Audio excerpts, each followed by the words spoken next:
We have to win this election, most important election ever.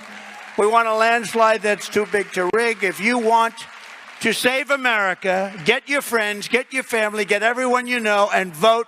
Vote early, vote absentee, vote on election day. I don't care how, but you have to get out and vote. Now that you are asking black supporters to vote for you, why should black voters trust you after you have used language like that? Well, first of all, I don't think I've ever been asked a question in such a horrible manner, a first question. You don't even say, hello, how are you? Are you with ABC? Because I think they're a fake news network, a terrible network. And I think it's disgraceful that I came here in good spirit. I love the black population of this country. I've done so much for the black population of this country. Including employment, including opportunity zones with Senator Tim Scott of South Carolina, which is one of the greatest programs ever for black workers and black entrepreneurs. I've done so much, and and I say this, historically black colleges and universities were out of money, they were stone cold broke, and I saved them, and I gave them long-term financing, and nobody else was doing it. I think it's a very rude introduction. I don't know exactly why you would do something like that. And let me go a step further. I was invited here, and I was told my opponent, whether it was Biden or Kamala, I was told my opponent was going to be here. It turned out my opponent isn't here. You invited me under false pretense. And then you said, you can't do it with Zoom. Well, where's Zoom? She's going to do it with Zoom, and she's not coming. And then you were half an hour late. Just so we understand, I have too much respect for you to be late. They couldn't get their equipment working or something was wrong. Mr. President, I would love if you can answer the question on your rhetoric and why you believe that black voters should trust you with another 4 years. I have been the best president for the black population since Abraham Lincoln. That's my answer. Better than President Johnson, who signed the Voting Rights Act? And for you to start off a question and answer period, especially when you're 35 minutes late because you couldn't get your equipment to work, in such a hostile manner, I think it's a disgrace. Let me just ask a follow-up, sir, and then we'll move on to other questions here. Some of your own supporters, including Republicans on Capitol Hill, have labeled Vice President Kamala Harris, who is the first black and Asian American woman to serve as vice president and be on a major party ticket, as a DEI hire. Is that acceptable language to you? And will you tell those Republicans and those supporters to stop it? How do you define DEI? Go ahead.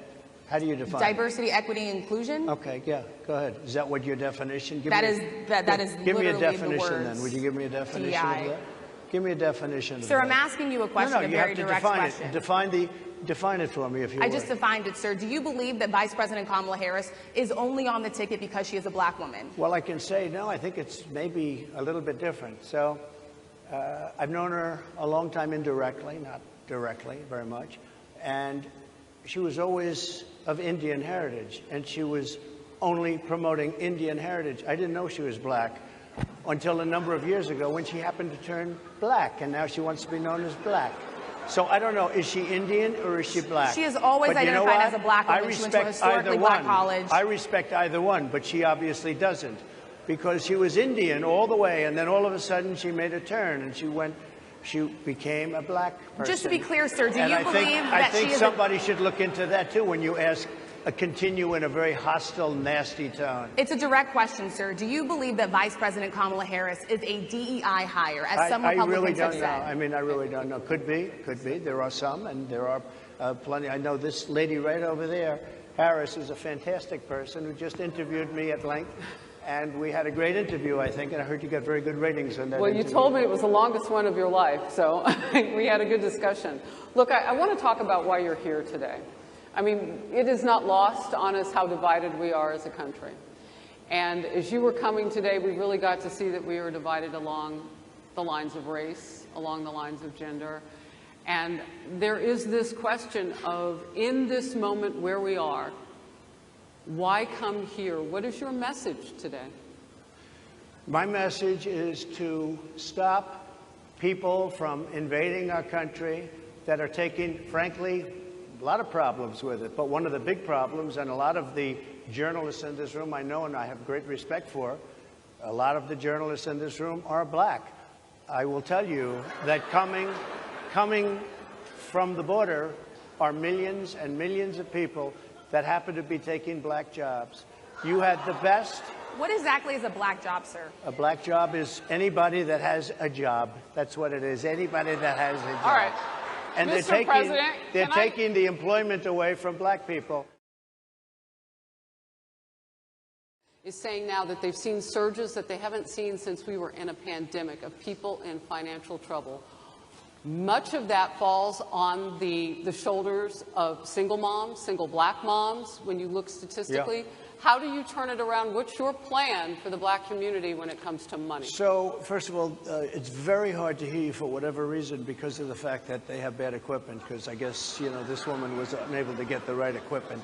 But it's very hard for me to hear you, but I can hear every other word. It's very difficult, actually. But so I don't know if they can fix it or do something with it, but I'll do the best I can with it. The inflation is absolutely destroying our middle class, our working class, virtually every class. Inflation is a disaster in our country. Inflation is a country buster. It breaks every country. And we had, in my opinion, the worst inflation we've had. They say it's 58 years, but I think it's much more than that. It's been devastating. And if you just take a look at a lot of things they don't include, like interest rates. Interest rates went from 2.4% to 10%, and you can't get the money. People can't buy houses. They no longer have the American dream. Young people, young black people, they don't have the American dream anymore. They can't buy a house. They can't borrow the money because of the cost of the money. They can't buy it because of the cost of housing, because of the cost to build it, because of inflation.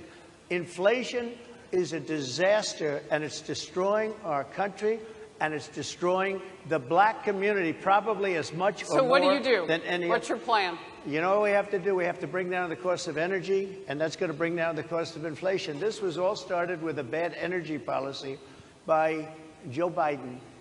By the way, just if I might, I was running against a man named Biden. You probably saw that.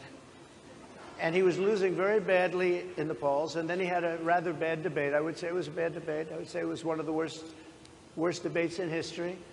And his poll numbers crashed. And instead of saying, you know, let's keep going and maybe something happens the other way, they said, oh, we're going to replace him. Let's just replace him. That's like you're in a fight, a prize fighter's in a fight. He's not doing well. You say, let's bring in another fighter.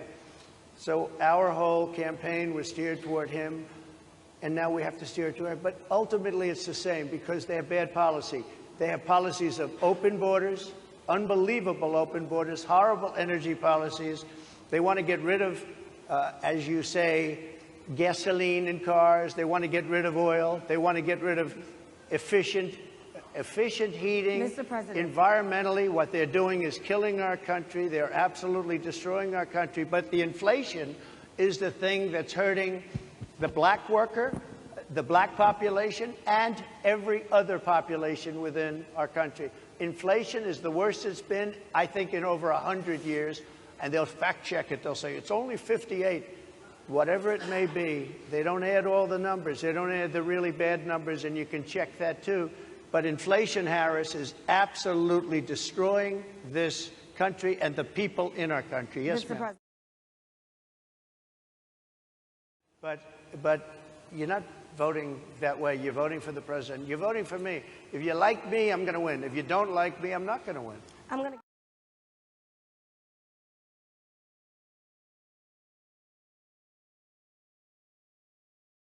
And again, Christians, get out and vote just this time. You won't have to do it anymore. 4 more years, you know what? It'll be fixed. It'll be fine. You won't have to vote anymore, my beautiful Christians. I love you, Christians. I'm a Christian. I love you. Get out. You got to get out and vote. In 4 years, you don't have to vote again. We'll have it fixed so good you're not going to have to vote.